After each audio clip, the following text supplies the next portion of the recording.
자, 방학한 사람 손 번쩍. 네, 저밖에 없습니다. 나는 방학을 했지. 내일 늦잠 잘 거지? 네, 미안해요. 그만할게요. 사실 과제 2개 더 남긴 했는데 뭐 방학 숙제하는 기본으로. 네. 여러분 화이팅! 화이팅! 화이팅! 시험 기간 화이팅! 화이팅! 여러분 시험이 인생의 전부가 아닙니다. 네, 진짜 아닙니다, 여러분. 그거. 네. 그 수련회 가서 나중에 또 설명해 주세요. 자, 오늘 그래요. 오늘 말씀 그대로 볼게요. 로마서 8장입니다. 진짜 모든 성경이 다 중요하지만 이 로마 8장 정말 우리의 신앙에 중요한 진리들이 담겨 있어요. 큐티 다들 잘 하고 있죠, 여러분? 네, 잘 하고 있죠. 네, 눈들이 좀 흔들리는데 여러분 저번 주에 지나온 내용인데 시간 되면 다시 살펴보는 것도 좋을 것 같아요. 8장에 대한 내용들. 자, 오늘 읽은 본문은 8장의 마지막 구절입니다. 마지막 구절인데 조금 앞에서부터 제가 설명을 좀 할게요. 일단 28절을 보겠습니다. 넘겨주세요. 자, 28절 같이 읽어봅시다. 시작. 우리가 알거니와 하나님을 사랑하는 자 곧 그의 뜻대로 부르심을 입은 자들에게는 모든 것이 협력하여 선을 이루느니라. 많은 교회 다니는 사람들이 좋아하는 구절입니다. 모든 것이 협력하여 선을 이루느니라. 보통 앞에 건 기억 못하고 뒤에 것만 다들 기억을 하고 있어요. 자, 근데 이게 사실 번역이 조금 아쉬운 면이 있어요. 이게 이 구절만 보면 약간 뭔가 모든 일들이 뭐랄까 자연스럽게 이렇게 순탄하게 막 모여서 온 우주의 기운이 모여서 뭐 이루어지는 느낌으로 이루어진다, 그런 느낌이잖아요, 이 구절은. 근데 조금 더 제대로 번역을 하면 하나님께서 모든 것 안에서 모든 일들을 선을 위해서 선이 이루어지도록 역사하신다라는 의미입니다. 모든 일을 하나님께서 주관하신다, 인도해 주신다. 이 의미라는 걸 기억을 했으면 좋겠어요. 이 부분을 좀 짚고 넘어가야 할 것 같아서 언급을 했습니다. 뭔가 일이 잘 풀리고 그런 것들이 하나님의 주권이다. 이 세상의 모든 일의 선함에 그 배후에 하나님이 계시다라는 겁니다. 바울은 그리고 이어서 이 구절에 이어서 하나님이 구원을 이루셨다고 이야기를 합니다. 그리고는 한 가지를 더 얘기를 해요. 31절 같이 볼게요. 시작. 그런즉 이 일에 대하여 우리가 무슨 말하리요? 만일 하나님이 우리를 위하시면 누가 우리를 대적하리요? 그런즉 이 일에 대하여 이 일이 뭐겠어요? 구원입니다. 구원을 말해요. 하나님이 그 구원을 이루신 하나님이 우리를 위하시면 누가 우리를 대적하리요? 쉬운 성경, 우리 큐티 본문에서 큐티 책에서는 이런 식으로 번역을 했어요. 이 표현도 굉장히 마음에 들어서 가져와 봤습니다. 넘겨주세요. 자, 같이 읽어봅시다. 시작. 하나님께서 우리 편이시라면 누가 우리를 대적하겠습니까? 하나님이 우리 편이다. 하나님이 내 편이다. 그리고 뒤에 이어서 바울이 뭐라고 하냐면 우리를 살리려고 아들까지, 예수님까지 보내신 그 하나님께서 다른 거는 안 주시겠느냐? 하나님이 우리를 의롭다고 하시는데 누가 우리를 정죄하겠느냐? 누가 우리를 그리스도의 사랑에서 끊겠느냐? 확신의 선포를 해주셔. 하나님이 내 백이 되어준다 라는 말을 바울이 하고 있는 겁니다. 하나님이 그렇게 하시는 이유가 뭘까요? 오늘 읽은 말씀에 나와 있어요. 우리 주 그리스도 예수 안에 있는 하나님의 사랑, 이 사랑 때문에 그렇다. 무슨 사랑? 나를 살리신 사랑, 죽음에서 건지신 사랑. 죄의 노예로 허덕이지 않고 속량시키셔서 자유롭게 해주신 사랑, 그게 이유라고 말합니다. 그리고 그 사랑은 그 무엇도 38절, 39절에 굉장히 사망이나 생명이나 천사들이 권세자들이 뭐 이런 이 모든 수많은 것들이 끊을 수 있다 없다? 있다 없다? 없다. 오늘 제목 여러분들 주보에 뭐라고 써져 있어요? 오늘 제목 같이 해봅시다. 시작. 주보 없어 얘들아? 자, 네. 친히 한국말로 써줬어요. 한글로 써줬어요. 자, 같이 읽어봅시다. 시작. Unbreakable. 무슨 뜻입니까? 깨질 수 없다, 끊어질 수 없다. 이게 원래 헬라어 원문에서는 원문에 어울리는 표현은 나누다, 분리하다이긴 한데 저는 이 끊을 수 없다는 표현이 조금 더 마음에 들더라고요. 의미는 어감상의 미묘한 차이는 있긴 한데 의미상의 차이가 없긴 합니다. 자, 그렇게 이제 오늘 말씀을 봤어요. 근데 제가 오늘 말씀을 이렇게 보다가 문득 떠오른 생각이, 바울은 어떻게 이렇게 확신할 수 있었을까? 바울은 로마서를 통해서 뭘 전하고 싶었을까? 이 로마서, 특히 이 8장을 쓸 때 어떤 심정이었을까? 여러분, 바울은 정통 유대인이었습니다. 그냥 그 혈통만 이스라엘 민족인 게 아니라, 이스라엘 국민인 게 아니라 그 율법의 가르침을 받고, 당신이 유명한 종교 지도자인 가말리엘이라는 사람의 문하생, 제자라고 생각하면 돼요. 그 밑에서 가르침을 다 받고 완전 종교 엘리트였어요. 유대교 엘리트. 그리고 열정도 대단했습니다. 자, 유대교의 열정이 대단하면 어땠을까? 유대교가 예수님을 인정을 해요, 안 해요? 안 해요. 자, 인정을 안 하는 게 아니라 바울은 더 했습니다. 선 넘었죠. 이 예수님을 믿는 사람, 복음을 전하는 사람들을 보면 핍박합니다. 잡아서 감옥에다 가두고, 사도행전 7장에 보면 스데반이라는 그리스도인이 나오는데, 그 사람이 기가 막힌 설교가 7장에 나와 있는데, 사람들이 잡아다가, 이 유대교인들이 스데반을 잡아다가 바울 앞에 두니까 바울을 필두로 해서 스데반을 돌로 쳐 죽입니다. 이렇게까지 자기가 잘 하고 있다고 생각하면서 열심으로 살던 바울이었습니다. 자, 이제 또 열심히 다른 곳에 있는 그리스도인들도 다 잡아다가 감옥에 가두겠습니다 라고 하면서 다메섹이라는 곳으로 가기로 해요. 그래서 다메섹으로 가는데 9장에 보면 그 가는 이야기 나오는데, 가는 도중에 넘겨주시면 9장 3절부터 5절입니다.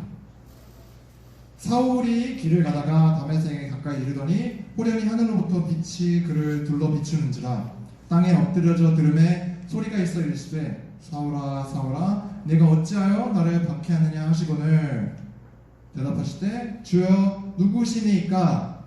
뒤에는 같이 읽어볼게요. 시작. 이르시되 나는 내가 박해하는 예수다. 예수님께서 나타나십니다. 여기서 잠깐 상식. 많은 사람들이 이렇게 알고 있어요. 모르겠어요. 여러분들 알 수도 있는데 일단 설명을 해볼게요. 많은 사람들이 사울이 이름이 이때 이 다메섹에서 예수님을 만나고 바울로 바뀌었다라고 알고 있습니다. 그렇게 말하는 사람들도 그렇죠.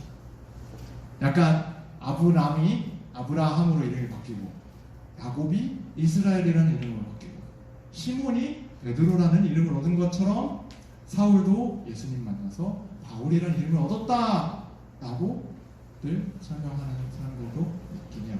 근데 여러분, 이게 아브라함, 이스라엘, 베드로, 이거는 성경에 분명하게 나와 있거든요. 그런데 바울이 이름이 바뀌었다라는 내용이 성경에 없습니다. 그래서 바뀌었는지 안 바뀌었는지를 알 수가 없어요. 이제 유력한 건 뭐냐면 하나 넘겨주시겠어요? 왜 사울도 나오고 바울도 나오느냐? 사울은 히브리어입니다. 히브리어. 얘가 이스라엘 민족 유대인이니까 히브리어 이름을 가지고 있었겠죠. 근데 동시에 바울은 로마 시민권자이기도 했어요. 자, 그러면 이 로마 이스라엘 안에서 로마 시민권까지 가지고 있으면 약간 어떤 느낌이냐면 학교에서 축구 제일 잘하는 애가 전교 1등. 네, 약간 좀 사기캐 느낌이 있습니다. 아무튼 그래요. 그 로마 시민권이 있는데 그러면 그 당시 로마 시대에 공통으로 쓰여지던 언어가 뭐였습니까? 헬라어였습니다. 그래서 바울은 헬라식 이름이에요. 그래서 가능성이 제일 큰 거는 원래 이름이 두 개, 사울이라고도 불리고 바울이라고도 불리고. 자, 그런데 사도행전에서 왜 그러면 이 기점으로 예수님 만난 기점으로 그 뒤에 좀 바울이라고 나오느냐? 왜냐하면 바울이 이스라엘이 아니라 그 외국 다른 나라 헬라어를 사용하는 도시들에 가서 선교를 했기 때문에 거기에 익숙한 이름인 바울을 사용을 했고 그래서 바울이라고 기록이 되었다라는 게 정설입니다. 네, 그래요. 이거는 상식으로서 알아두면 좋을 것 같아요. 잠깐 상식이라고 해놓고 조금 긴 설명을 했습니다. 다시 말씀으로 돌아와서 지금 바울이 예수님 전하는 그리스도인들을 감옥에 잡아 넣으려고 움직이고 있는데 그 길에 예수님이 찾아오셔요. 바울이 얼마나 놀랐을까요? 사도행전 9장 15절에 보면 바울에 대해 주님이 이렇게 말씀을 하셔요. PPT는 없고 제가 읽을게요. 주께서 이르시되 가라. 이 사람은 바울이에요. 내 이름을 이방인과 임금들과 이스라엘 자손들에게 전하기 위하여 택한 나의 그릇이라. 내가 택한 나의 그릇이라. 무엇을 위해? 내 이름을 전하게 하기 위해. 복음을 전하게 하기 위해서. 바울은 예수님이라는 존재를 정말 잘 알고 있었어요. 이 사람이 가난한 자들을 먹이고 병든 자를 고치고 부활했다라는 얘기까지 들었는데 거부했죠. 그렇게 거부하고 핍박했던 예수님이 자기를 혼내러 오시고 심판하러 오신 게 아니라 용서하시고 부르셨다. 바울이 얼마나 죄송하고 감격적이었겠습니까? 그래서 완전히 다른 사람이 돼서 예수님을 최선을 다해서 핍박하던 그 바울의 열심이 이제 예수님을 최선을 다해서 전파하는 열심으로 바뀝니다. 흔들리지 않는 믿음을 가진 채 넘겨주세요. 하나님이 우리 편이다. 그리고 오늘 읽은 말씀처럼 하나님의 사랑은 절대 끊어지지 않는다 라고. 여러분은 어때요? 여러분은 하나님이 내 편이라고 느껴져요? 하나님이 내 편이 맞나 싶을 때가 더 많을지도 몰라요. 하나님이 내 편이라는데 내가 성경이 그렇게 얘기를 하고 앞에 서 있는 목사님이 하나님 내 편이라고 말하는데 내 삶엔 아픔이 있고 내 삶엔 어려움이 찾아오고 내 삶엔 슬픔이 찾아와요. 하나님의 사랑이 어디 있는 거지? 라는 질문을 하게 됩니다. 우리가 저번 주 말씀 때 이야기한 것 중에 사랑한다면 누군가가 잘못된 길로 갔을 때 오냐오냐 해주는 게 아니라 훈계하면서 바른 길로 인도해줘야 된다라는 말을 했어요. 자, 그러면 하나님의 사랑이 그렇게 인도하는 가운데 있다면 내가 지금 당하고 있는 고난은 죄에 대한 심판인가? 라고도 생각을 해볼 수가 있어요. 여러분 어떨 것 같아요? 여러분 인간은 불완전합니다. 만물의 영장이라면서 모든 걸 할 수 있는 최상의 존재라고 생각을 하죠. 물론 하나님의 가장 뛰어난 작품이긴 해요. 그런데 하나님이 처음에 아담을 만드시고 끝낸 게 아니라 하와를 또 만드셔요. 혼자 두지 않으셨어요. 왜냐하면 인간이 한계를 가졌기 때문이에요. 근데 그 한계라는 게 뭔가를 막 제한하고 구속하고 이런 게 아니라 하나님과의 차이일 뿐이에요.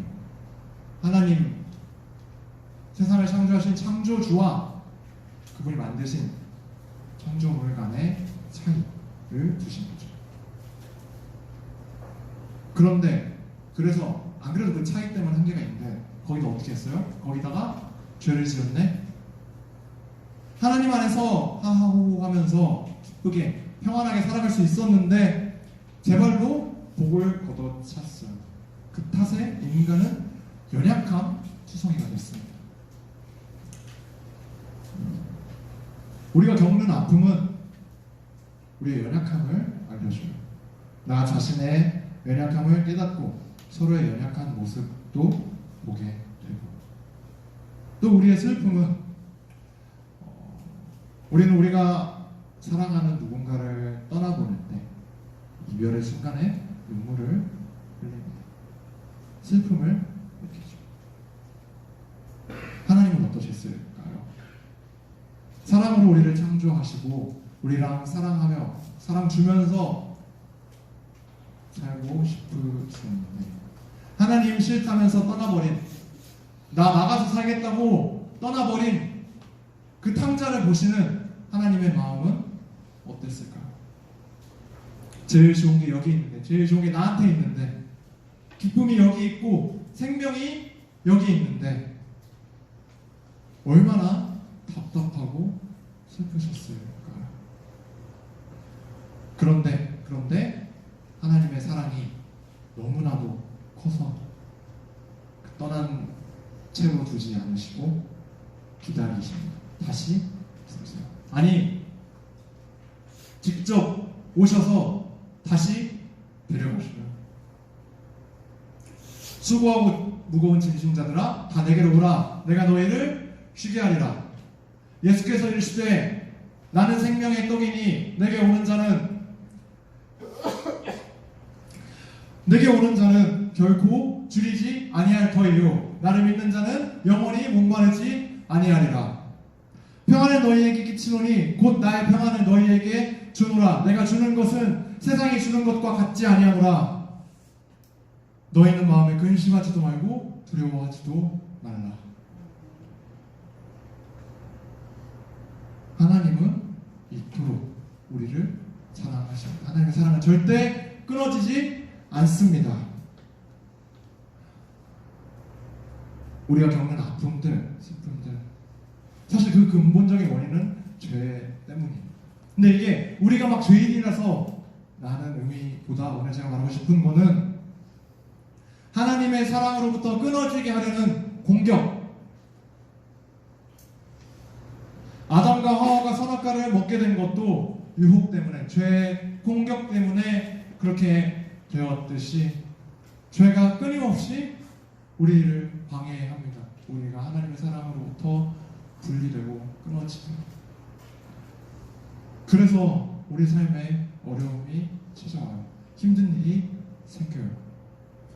그런데 그거 끙끙 앓으면서 참고 견뎌라 라고 얘기하는 거 아닙니다. 절대 그거 아니에요. 어차피 우리 혼자서 해결 못해요. 근데 혼자서 해결할 수 없는 일을 왜 참아요?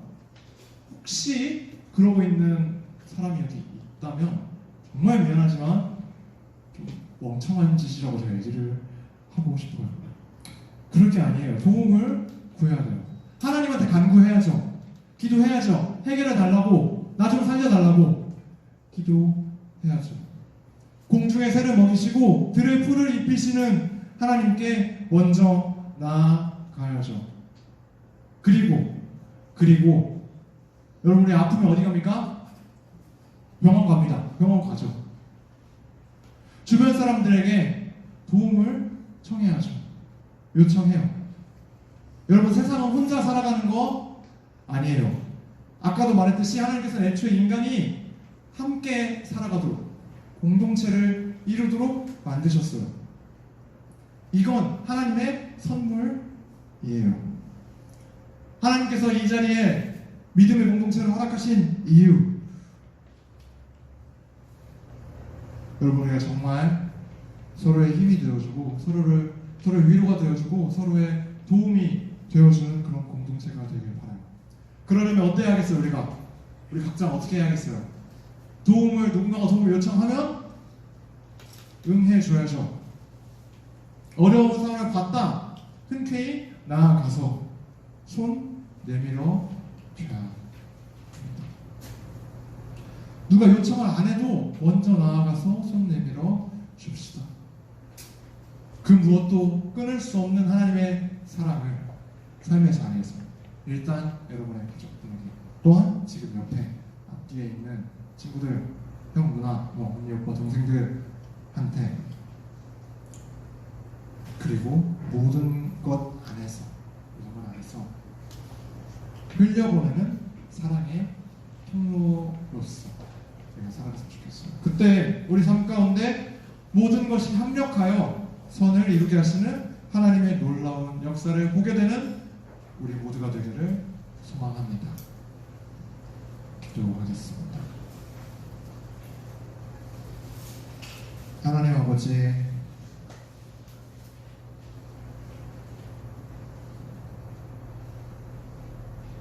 우리를 구원하여 주시니 정말 감사합니다. 우리가 주님을 떠났을 때도 주님 우리를 버리지 않으시고 다시 찾아오셔서 주님께로 데리고 가십니다. 주님이 우리를 살리시고 주님이 우리를 구원하여 주셨습니다. 주님 안에서만 참되고 온전한 기쁨을 누릴 수 있고 주님 안에 있음이 가장 형통한 것임을 아버지 하나님 우리가 깨닫고 주님 안에서 주님 벗어나지 않고 살아가기 원합니다. 주님 우리를 붙잡아 주시옵소서. 그 어떤 죄의 권세가 우리를 공격하더라도 주님 우리가 굴복하지 않기를 원합니다. 그러나 우리는 연약합니다. 주님이 우리를 붙잡아 주시고 주님이 승리하여 주시옵소서. 주님 우리가 주님께 간구하며 나아갈 때 우리의 기도를 응답하여 주시옵소서. 주님 우리가 서로에게 도움이 되어주고 위로가 되어주고 주님 우리가 세상을 살리는 한 사람의 그리스도인으로서 세워질 수 있도록 성령 하나님 우리 삶 가운데 역사하여 주시옵소서. 순결한 복음의 통로가 되게 하여 주시고 사랑의 통로가 되게 하여 주시옵소서. 그렇게 회복된 세상, 기쁨이 넘치는 세상, 주님 안에서 평안을 누리는 세상이 만들어질 수 있게 그런 놀라운 회복의 역사를 우리가 경험하고 우리 눈으로 보게 하여 주시옵소서. 감사드리며 예수님 이름으로 기도드렸습니다. 아멘.